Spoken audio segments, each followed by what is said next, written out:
face to face with Lao Tzu and his true disciples and heirs, the early Chinese Zen masters. With great poetry, the freest translation is sometimes the most faithful. We must try its effect as an English poem, Dr. Johnson said. That is the way to judge of the merit of a translation.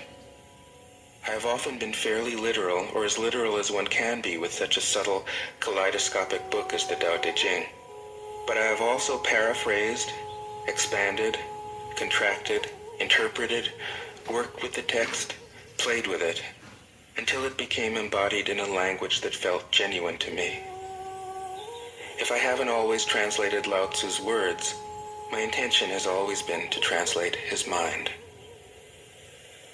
Describing the indescribable, teaching the unteachable, pointing the way to the way.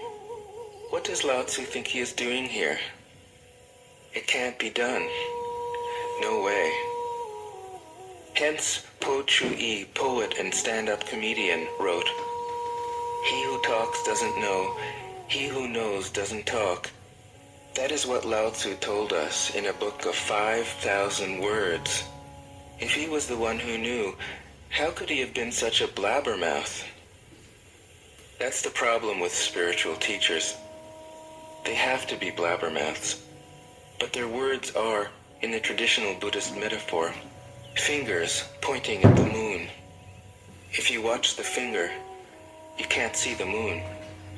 How meticulous the great masters had to be. A monk asked Matsu, "Why do you teach mind is Buddha?" Matsu said, "To stop a baby from crying." The monk said, "When the crying has stopped, what then?" Matsu said, "Then I teach, not mind, not Buddha." The monk said, "How about someone who isn't attached to either?" Matsu said, "I would tell him, not beings." The monk said, "And what if you met a man unattached to all things? What would you tell him?" Matsu said, "I would just let him experience the great Tao."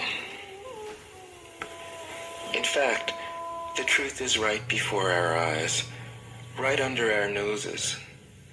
So simple that every child understands it.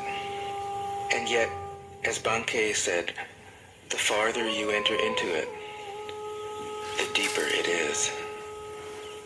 Where is the way to the way? What a question.